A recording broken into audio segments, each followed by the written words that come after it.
Follow KSFY Action News by going to our web channel, ksfy.com, and click on the Twitter and Facebook logos. 6:12 on a Friday. Looking at Aberdeen, kind of wet, of course. Sean will have weather momentarily. Oh, Peter Gabriel, right? What movie did you say it was from? Say Anything. Of course, Hollywood writer and director John Hughes, 59 years old, died of a heart attack in Central Park, New York yesterday. A lot of classics from the 80s. Yeah, we'll have more on him coming up in just a few minutes. Of course, Home Alone and Ferris Bueller and The Breakfast Club. Everybody knows those movies. But right now, we want to talk a little bit about hair. And of course, when you normally think of hair loss, you probably think of guys. But there are a lot of females who lose their hair, and one of the biggest reasons is a condition called alopecia. Now, joining us live this morning is Dr. Robert Reese. He's one of the top hair transplant surgeons in the Midwest, and you've treated transplant surgery on men, women with all kinds of afflictions, including alopecia to a young girl with a scalded scalp. So again, thanks for joining us this morning. Thank you. What's the biggest difference between, say, a transplant and a non-surgical procedure? Well, the transplant's actually a surgical procedure. The way we perform it, the patients are wide awake. It's like going to the dentist where we just use a local anesthetic. Not everybody's ready to take that leap of faith, so to speak, and make that kind of commitment. So there are non-surgical options as well.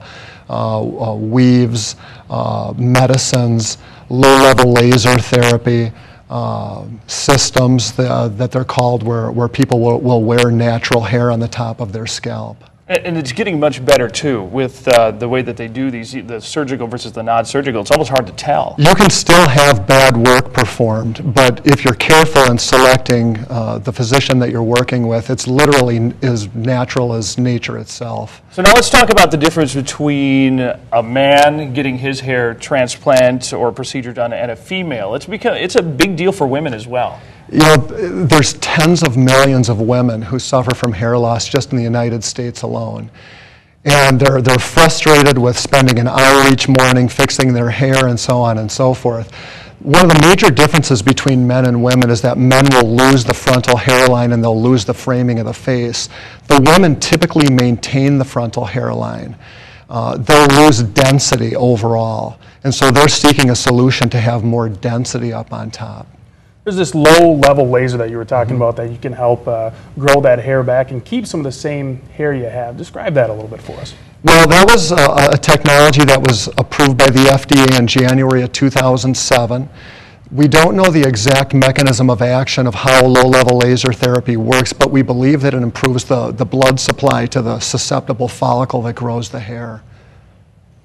So now, finally, not everyone's a candidate for a hair transplant, but non-surgical may be the way to go for women and men? Yeah, it's a tremendous, tremendous opportunity for people who are seeking, if they have large areas of hair loss, for example, and we need to cover large areas. What we take from back here in a transplant may not be enough to cover the area. And my recommendation would be, there's a gentleman in town, Verge Christoffels, who owns Christoffels and Company. I've known Verge for many, many years. He's referred many patients to me over the years for transplants.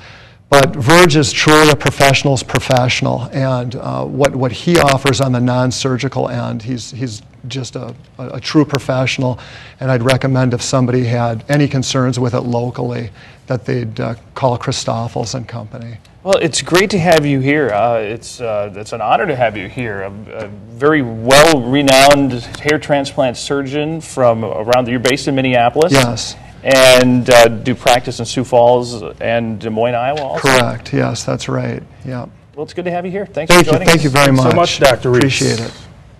Well, coming up next here on the news, have you sent a Twitter message this morning? I haven't been able to get one out yet. You haven't yet? There was a big attack that shut the whole thing down yesterday. We'll have more on that coming up. And ABC News is saying bon appetit to Julia Child. Julia Child.